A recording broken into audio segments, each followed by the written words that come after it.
Hello to you, I do hope you're well and welcome to this week's teaching update. Please do excuse my hair by the way guys. I promise it doesn't look this bad in real life. I really think this camera is doing me an injustice here, but it has been a long day. It is Friday the 6th of October as I sit down to film this, and it has been my 7-period day. My Fridays are my 7-period day, so it is very full on. I am very ready for the weekend right now, but I have to say I am loving the sunshine this evening. It is really cold and really crisp, but then there's a beautiful green sky and the sun is shining. So this really is my favourite kind of weather. So whilst the lighting allows me, I thought I would sit down and film a quick teaching update. So as I say, today has been my 7-period day, so it is very full on. I really do think it should be illegal if I'm being honest, but to be fair, I do love the classes that I teach. So I have, in the mornings, I have a Year 10 double lesson with my Year 10 GCSE RS students. And what were we looking at today? We were looking at the nature and purpose of marriage, which was very interesting to be talking with them about whether marriage is still important in the 21st century. And we were looking at different Islamic and Christian beliefs about the nature and purpose of marriage. What did I then have? We then had my Year 12s, who I absolutely love, and we were looking at natural moral law, which is a really fascinating area of ethics, so really interesting to hear their thoughts on natural moral law. And again, we were asking that question, is natural moral law still relevant in the 21st century? And we were looking at our AO2 evaluation. After lunch, I then had my Year 8s. I've got such a brilliant Year 8 class, and it's really funny actually being their head of year and teaching them. I really love teaching them. You know, they are such a capable and brilliant class. I am impressed every single week with their contributions and with the quality of the work that they're producing. But it is really funny, as I say, being their head of year and then being their teacher.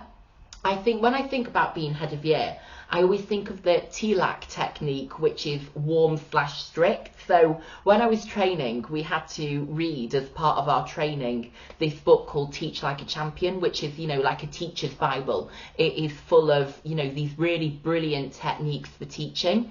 And the one that I try to use as head of year is warm/strict. So I've actually got the book here, guys. And warm/strict is to be both warm and strict at the same time, to send a message of high expectations, caring and respect.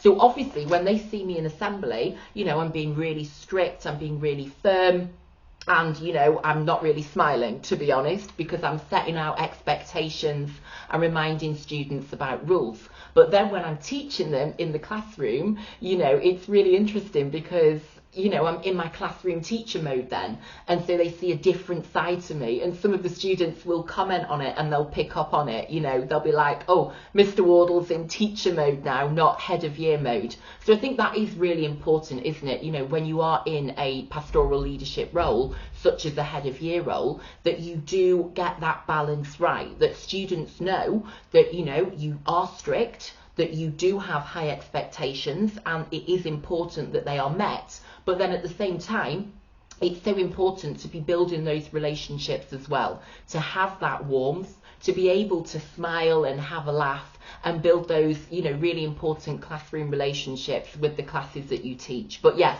I do find that really interesting to be in that dual role, if you like, as head of year and then also classroom teacher. And I really do love teaching my Year 8 class. I'm really sad that I've only got one Year 8 class this year. I mean, I absolutely adore my year group. They are really the best of the best, and they are going to achieve such great things in the years ahead. But I'm really sad, as I say, that I only teach one class this year. I taught 4 classes last year when they were in Year 7, and I really do miss teaching them RE. So I've told all of them, you know, you must be taking GCSE so that I'll be able to teach you and you'll be able to get a grade 9, which I think so many of them are capable of. And then I finished off the day, period 6 and 7 today, with my Year 11s. And God bless them, it really is such a graveyard shift, isn't it, for them as much as me, because they've just come from PE as well. So they've just gone from PE after lunch on a Friday to the RE classroom where I'm expecting them to be writing 12 mark answers and doing, you know, loads of really heavy thinking. And so, you know, I say to them, come on guys, I know it's Friday afternoon, but we need to get that grade 9. You know, AQA, you're not going to say, okay, you had your lesson on a Friday afternoon. It doesn't matter that you've not got 24 out of 24. You know, I say to them, it is so important that we put the work in now. Even if it is 3 p.m. on a Friday, let's give it 100% so that we can get 100% in that exam when we do it. So yes, that was my Friday. That is my Friday. It is always exhausting. I get to the end of the day and I'm like, I need to sleep for the entire weekend so that I am recharged for Monday. But before I do that, before I go into hibernation, I thought I would film this week's teaching update. So this week, and, you know, in these updates, what I like to do is, you know, share something that I've learned in my teaching journey so far. And I hope maybe that will give you some insight into what things are like when you're teaching. And if you are teaching, then hopefully it might give you a bit of inspiration as well, perhaps. So the thing I want to talk about today, as the title of the video suggests, is the importance of explicit instruction. Now, this is something that I learned, I would say, probably after my first term of teaching. So I spent my first term of teaching getting really annoyed, shall we say, that students weren't always doing what I had asked them to do. And I would go off after each lesson and complain to my head of department about the fact that this student hadn't entered the room as I wished for them to do so, that this student hadn't completed the work as I wanted them to do so, etc. So I'd always be going to my head of department and I'd be saying, oh, they were talking when they walked in the room, they didn't answer the question properly, etc. And he would always say to me, well, did you tell them to do that? And I would think, oh, hang on, he's right. No, I didn't. And it was such a realization for me when I started teaching that you cannot assume that people will know what it is you want them to do, you know, and it was such a revelation to me. And it seems so silly to say it out loud now, but it was a light bulb moment that if you are not explicit with people, with students in a classroom context about, you know, what you expect from them, then you cannot be upset or annoyed when they don't do exactly that, because it is so important in the classroom but also in life that you are really explicit about what you're after, because if you do not state exactly what you're looking for, you cannot assume that people will know what you expect from them. You know, that is now my mantra. Don't assume anything. Always be explicit. And so, you know, what I keep in my head, the mantra I keep in my head, is to make the implicit explicit. Never assume that students know what you want them to do. You know, things like, as I say, how I expect students to enter the room, how I expect them to sit in their chairs, how I expect them to present their notes in their book. It is so important, I have found, that you do not assume that students should just know how that is done. You need to be really, really clear with them in terms of what you expect. And I find that is particularly the case on my Fridays when I have a 7-period day, because it is so important that I, you know, even though everybody is tired, myself included, it is so important that I don't assume that students should just know what I expect of them. It is so crucial, it is so critical that I am really clear with them in terms of being specific about my expectations. You know, it's so important to narrate what you want to see from them. So for example, to say, you know, I expect you to be sat up straight, I expect you to have your pen in your hand, and I expect you to be thinking, and then, you know, giving them a task to do. So being really clear at all times in explicitly outlining exactly what you expect students to do. And, you know, I think that links in quite nicely with metacognition, which is a big thing in education at the moment, you know, narrating your thinking. You know, we shouldn't just assume that people will know how to behave, and we shouldn't just assume that people will know how to think about something. You know, it's really important to narrate your thoughts. So one of my favourite things to do is to type an answer on the interactive whiteboard. So, you know, I really love to do that, to be like, right, let's do a bit of modelling. So I will sit down at the computer, I've got the interactive whiteboard on, and I will then literally, you know, get a question, get an exam question on the board, and I will then narrate to students how I would think about answering that question. So I'll be like, right, when I see that question, the first thing that I think about is the command word explain. And I think, right, the examiner wants me to go into detail by giving a reason and or example, because that is what explanation is all about. So I'm instantly going to think, what do I know, you know, and then I literally narrate how I would think about answering the question.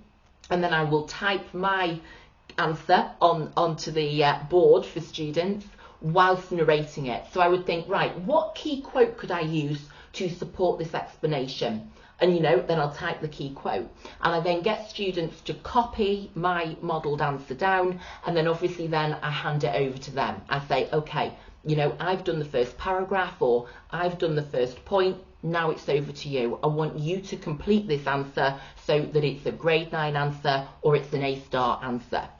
And I find that is really helpful for students.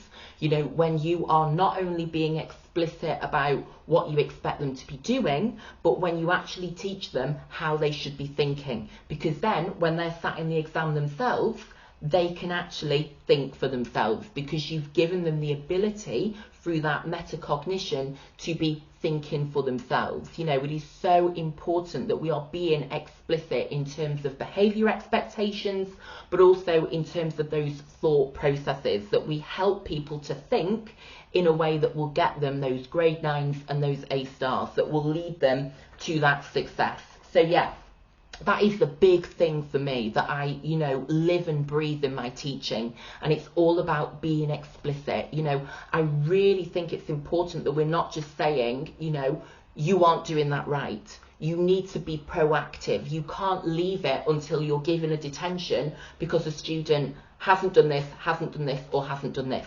Because you've got to think, well, have I told them what they should be doing?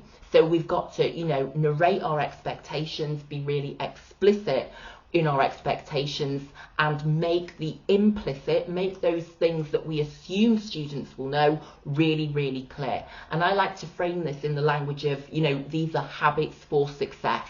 These are habits for greatness.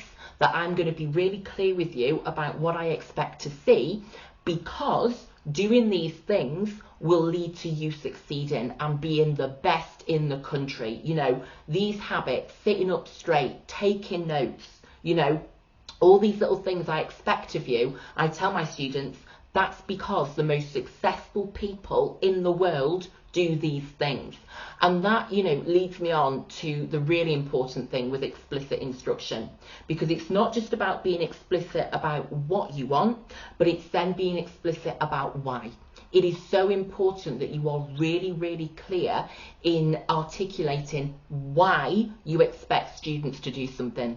And that is so crucial, I think, in order to get that buy-in, so that students then actually make that behaviour, you know, a norm in their academic lives. Because there's no point just saying, you know, I expect you to put your hand up. You want to be clear with students in terms of why that is.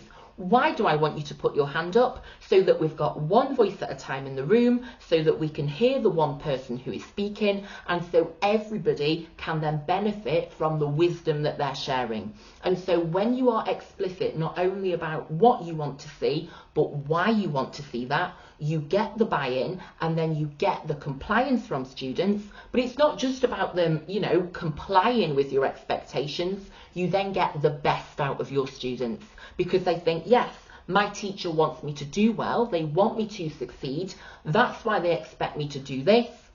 And so I am going to do it, because I know that is going to benefit me.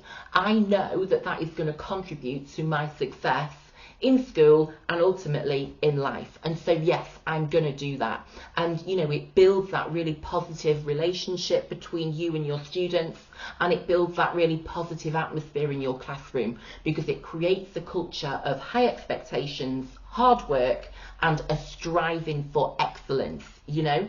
So this is my tip basically. Here is my top tip now that I've rambled on for 15 minutes. We've finally got there. My top tip is to be explicit about everything. Be really clear, you know, even if that is how to glue something in. You know, I want you to fold over the sheet, I want you to glue it on one side and stick it on the next clear page in your book. But be explicit about what you're looking for and why you are looking for that. And obviously in that case, it's so that your book looks neat, so that when you are revising, you'll be able to see all the brilliant work that you've done really easily and really clearly. So yes, being explicit is my top tip for teaching, whether that is at the end of a 7-period day or that is first thing on a Monday morning. I have found that this is the most beneficial and, you know, successful thing in the classroom. So thank you for joining me this week for today's teaching tips.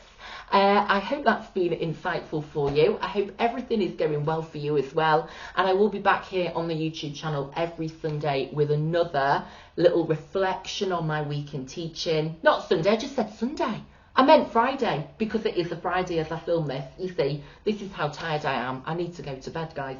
But yeah, I'll be back here next week with another teaching update. Until then, thank you for watching. Have a great day and I'll see you soon. Bye-bye.